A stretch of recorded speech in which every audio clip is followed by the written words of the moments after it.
Baik, Shalom Bapak Ibu Jemaat Tuhan yang sementara beribadah dalam rumah. Puji Tuhan, kita berjumpa lagi di minggu ini. Kami percaya bahwa kasih setia Tuhan dan perlindungan Tuhan menyertai kita sekalian. Mari kita mempersiapkan diri untuk ada dalam pembacaan dan pemberitaan firman Tuhan yang terambil bagi kita menurut Injil Markus pasal 1 ayatnya yang ke-21 hingga ayatnya yang ke-28. Sebelum kita membaca firman Tuhan, mari kita menghampiri Tuhan di dalam doa. Kita berdoa. Bapa yang kami panggil di dalam nama Tuhan kami Yesus Kristus, kami sungguh bersyukur Tuhan untuk pemeliharaan dan perlindungan-Mu yang nyata ada bagi kami. Kami masih diberi kesempatan untuk boleh membangun mesbah keluarga. Dan ada kesempatan juga bagi kami untuk boleh membaca dan belajar dari kebenaran firman-Mu. Karena itu biarlah Roh-Mu boleh memberi kepada kami hikmat dan pengertian. Ketika kami membaca dan merenungkan firman-Mu, firman-Mu menjadi kekuatan dan pengharapan baru bagi kami yang mendengarkan. Mari berfirman bagi kami ya Bapa, karena kami anak-anak-Mu telah siap untuk mendengarkannya. Hanya di dalam nama Kristus Yesus Tuhan kami firman yang hidup itu. Kami berdoa kepada Bapa di sorga. Amin. Bapak Ibu jemaat yang dikasihi dan diberkati Tuhan, kita akan membaca bagian firman Tuhan yang terambil dari Injil Markus pasal 1 ayat 21 hingga ayatnya yang ke-28. Saya membacakannya bagi kita sekalian. Begini bunyi firman Tuhan. Yesus dalam rumah ibadat di Kapernaum. Mereka tiba di Kapernaum setelah hari Sabat mulai. Yesus segera masuk ke dalam rumah ibadat dan mengajar. Mereka takjub mendengar pengajarannya, sebab ia mengajar mereka sebagai orang yang berkuasa, tidak seperti ahli-ahli Taurat. Pada waktu itu di dalam rumah ibadat itu ada seorang yang kerasukan roh jahat. Orang itu berteriak, "Apa urusanmu dengan kami, hai Yesus orang Nazaret? Engkau datang hendak membinasakan kami? Aku tahu siapa engkau, yang kudus dari Allah." Tapi Yesus menghardiknya katanya, "Diam, keluarlah daripadanya." Roh jahat itu menggoncang-goncang orang itu dan sambil menjerit dengan suara nyaring, ia keluar daripadanya. Mereka semua takjub sehingga mereka memperbincangkannya katanya, "Apa ini? Suatu ajaran baru." Ia berkata-kata dengan kuasa, roh-roh jahat pun diperintahnya dan mereka taat kepadanya. Lalu tersebarlah dengan cepat kabar tentang dia ke segala penjuru di seluruh Galilea. Demikian bunyi firman Tuhan bagi kita. Berbahagialah setiap kita yang membaca firman Tuhan dan yang mau hidup menurutnya hari lepas hari. Haleluya. Bapak Mama, saudara-saudara yang dikasihi Tuhan, kita semua ada dalam sebuah suasana yang memprihatinkan. Kita sementara bergumul, berjuang di tengah-tengah pandemi virus corona atau virus COVID-19. Setiap hari bukan menjadi hal baru bagi kita. Ketika kita terus mendengarkan dan menerima berita kematian di seputar kehidupan bersama. Kita kehilangan orang-orang yang kita kenal. Kita kehilangan orang-orang di sekitar kita. Yang juga mungkin adalah orang-orang dalam persekutuan keluarga. Lalu di tengah-tengah situasi yang seperti ini, pertanyaannya bagi kita, masihkah kita mendengarkan kabar baik dari suara pemberitaan firman Tuhan? Apakah di tengah-tengah situasi yang memprihatinkan ini kita masih mendengar dengan penuh kepekaan kabar baik lewat pengajaran Kristus? Hari ini kita belajar dari Injil Markus pasal 1, kehadiran Yesus di Kapernaum. Secara singkat dapat dikatakan kepada kita bahwa Markus 1 ayat 21 hingga ayat yang ke-28 adalah kisah pelayanan pertama yang dilakukan oleh Yesus. Setelah Yesus dibaptis di dalam ayat 9 dan hingga ayat yang ke-11, dan kemudian dicobai di padang gurun ayat 12 hingga ayat yang ke-13, dan memanggil para murid pada ayat 16 hingga ayat yang ke-20. Ia mengawali pelayanannya di Kapernaum. Di sana, Yesus hadir sebagai seorang pengajar di rumah ibadat. Ia hadir dan menyatakan kebesaran kuasa-Nya. Ada beberapa catatan firman Tuhan bagi kita. Yang pertama, dari cerita Mazmur kita belajar dan melihat bagaimana pengajaran Yesus adalah sebuah pengajaran yang memiliki kuasa yang menakjubkan. Bagi Yesus pengajaran amatlah penting untuk memberikan pemahaman dan pengertian yang memadai dalam diri para murid. Karena pengertian dan pemahaman yang baik turut menentukan kehidupan seseorang. Bagian kedua dari catatan yang pertama, kepada orang banyak pun Yesus memberikan pengajarannya, dan pengajarannya ini dipandang oleh orang banyak sebagai pengajaran yang diberikan oleh orang yang berkuasa, orang yang memiliki kuasa. Pengajarannya berbeda dengan pengajaran yang biasa disampaikan oleh para ahli Taurat. Ia mengajar dengan penuh kuasa. Mengapa Yesus mampu melakukan hal ini?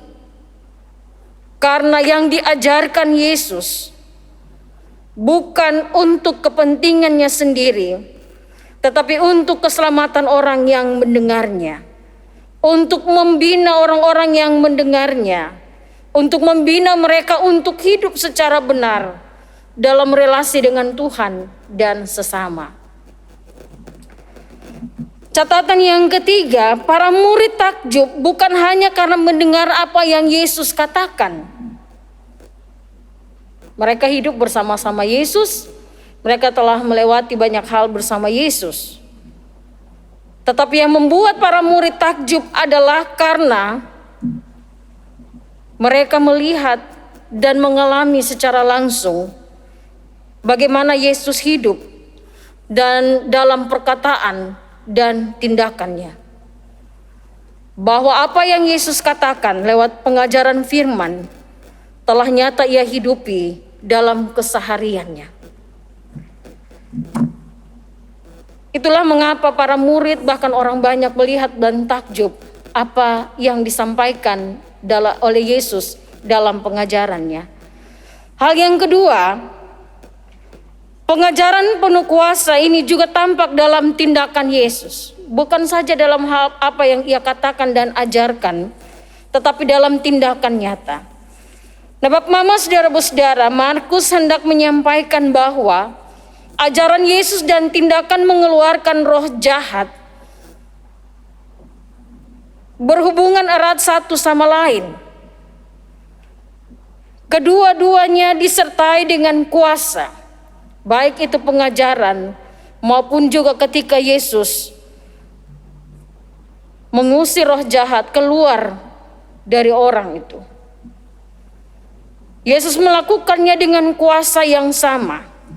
Hal ini mau menyatakan dua catatan penting bagi kita.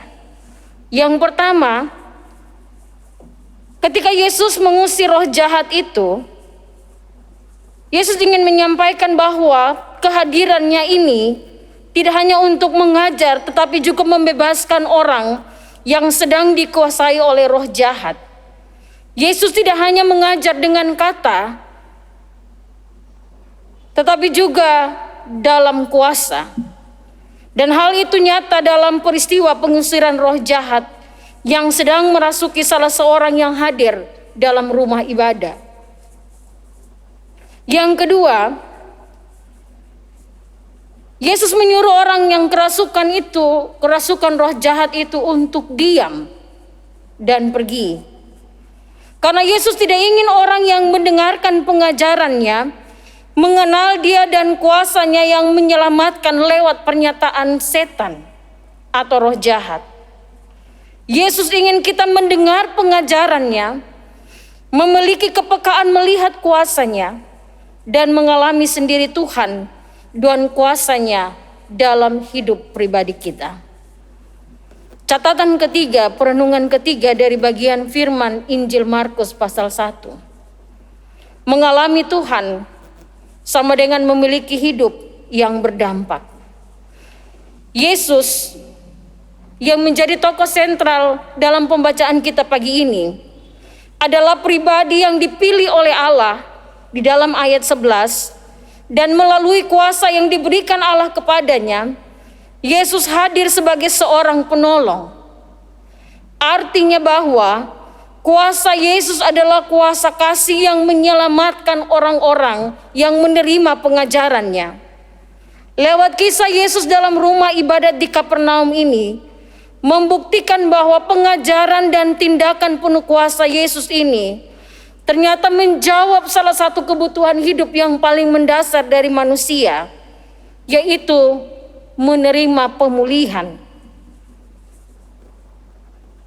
Dan dampak dari apa yang dilakukan oleh Yesus luar biasa. Orang-orang yang mendengarkan menerima ini sebagai kabar baik. Dan karena itu, kabar ini cepat tersiar ke seluruh penjuru Galilea. Karena mereka mengalami sendiri, menikmati dengan takjub, dan mengalami sendiri apa yang dilakukan oleh Yesus. Mereka memandang ini bukan sebuah tindakan yang biasa, tetapi sebuah tindakan karena kuasa dan kebesaran yang dimiliki oleh Yesus. Nah, Bapak Mama, saudara-saudara yang dikasihi Tuhan, dalam kehidupan kita hari-hari ini, kita semua bergumul menghadapi masalah, baik dalam diri sendiri, dalam keluarga, dari tempat kita bekerja, dan juga dalam kehidupan bermasyarakat. Ada banyak persoalan yang sementara kita gumuli dan harus kita lewati bersama. Seringkali ketika kita menghadapi banyak persoalan, baik itu pandemi COVID-19, baik itu DBD yang sementara meningkat, dan berbagai hal lain yang menyita perhatian kita, terkadang kita ingin menyelesaikannya sendiri-sendiri. Kita ingin menyelesaikannya dengan cara kita. Banyak kali ketika kita ada dalam kepanikan dan merasa ditinggalkan sendiri, kita lupa menyadari bahwa kita memiliki penolong yang maha kuasa. Dan sebagai akibatnya kita menjadi frustrasi dan tinggal dalam kuasa kegelapan.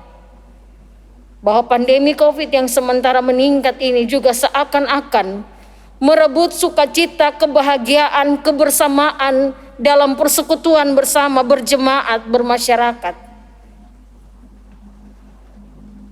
Kita sepertinya tinggal dalam kekuasa kegelapan, egoisme, rasa pesimis, curiga terhadap orang lain, keserakahan, dan berbagai tindakan-tindakan negatif yang lainnya.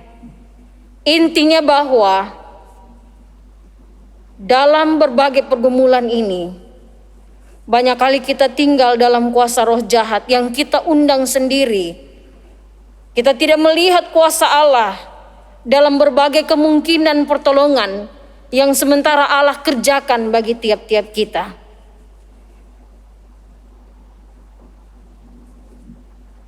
Seruan dari Satgas COVID minta supaya kita jangan bergerak sendiri. Mari bergerak bersama-sama. Ada banyak catatan-catatan yang harus kita lakukan bersama. Ada banyak himbauan bagaimana kita bisa hidup bersama. Mari dalam sebagai bentuk ketaatan kita kepada Tuhan, dan sebagai tanda bahwa kita mengimani bahwa Allah turut bekerja dalam segala hal untuk mendatangkan kebaikan, kita juga memberi diri bagi Tuhan dan memberi diri untuk taat pada prokes kesehatan. Markus hendak membuat kita melihat bahwa dalam memberi pengajaran, Yesus menyingkirkan pengaruh roh jahat yang mengancam kita, dan inilah kebesarannya, inilah kuasanya. Injil Markus juga mengajak kita mendekat, bukan mendekat kepada pribadi Yesus, bukan hanya kepada sekumpulan ajaran belaka. Injil Markus mengajak kita tidak hanya terpukau karena hal-hal yang tertulis, tapi biarlah keterpukauan kita, ketakjuban kita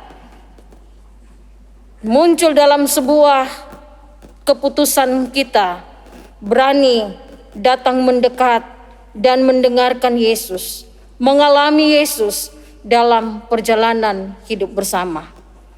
Melewati pandemi ini, mari kita tetap memiliki pengharapan di dalam Tuhan, bahwa kehadiran Tuhan mampu untuk menyatakan kuasa dan kebesarannya bagi tiap kita.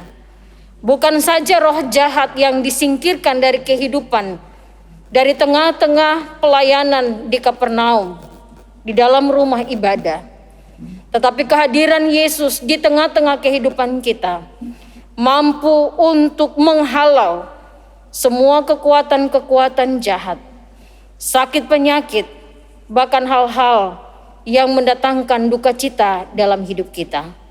Tuhan pasti sanggup. Tuhan masih sanggup hari kemarin, sekarang, dan untuk selama-lamanya. Bersama-sama Tuhan kita memiliki pengharapan baru, bahwa selalu ada jalan yang Allah kerjakan bagi tiap kita untuk mendatangkan shalom Allah dalam hidup umatnya. Tuhan memberkati kita sekalian lewat firman-Nya. Amin. Bapak, Mama, saudara-saudara, mari mengaminkan firman Tuhan ini. Kita satu hati di dalam doa. Kita berdoa. Bapa yang kekal di dalam Kristus Yesus Tuhan kami mendengarkan firman-Mu ya Tuhan. Kami belajar dari kehadiran-Mu di Kapernaum, di tengah-tengah rumah ibadah. Kami dikuatkan bahwa Tuhan juga senantiasa hadir dalam perjalanan kehidupan kami. Bahkan ketika kami harus bergumul dalam lembah kekelaman sekalipun, Tuhan hadir di tengah-tengah kami. Melewati pandemi COVID-19 ini pun Tuhan, kami tahu bahwa Tuhan Allah yang punya kuasa terus hadir menyertai kami. Bahwa Kristus Yesus dengan kasih-Nya yang begitu luar biasa pun terus menyertai langkah kehidupan kami. Kami selalu memiliki pengharapan, bahkan ketika di mata kami manusia kami tidak punya pengharapan. Tapi bersama Tuhan kami tahu, Tuhan selalu mengerjakan hal-hal baik dan mendatangkan damai sejahtera, shalom Allah di tengah-tengah perjalanan kehidupan kami. Umat-Mu yang sementara beribadah di rumah, kami bergumul melawan pandemi COVID-19. Mungkin ada dari kami yang kehilangan orang-orang yang terkasih akibat pandemi ini. Tuhan kuatkan, teguhkan dan hiburkan kami. Tuhan lindungi kami semua. Tuhan lindungi umat Tuhan di Kota Baru. Tuhan menyertai, menuntun dalam berbagai aktivitas yang ada. Ketika kami harus keluar rumah pun, biarlah penjagaan Tuhan yang sempurna ada atas kami. Tetapi sebagai bentuk ketaatan kami kepadamu Tuhan, kami juga memberi diri bersama-sama untuk taat pada prokes yang ada. Kami taat untuk boleh melakukan bagian kami.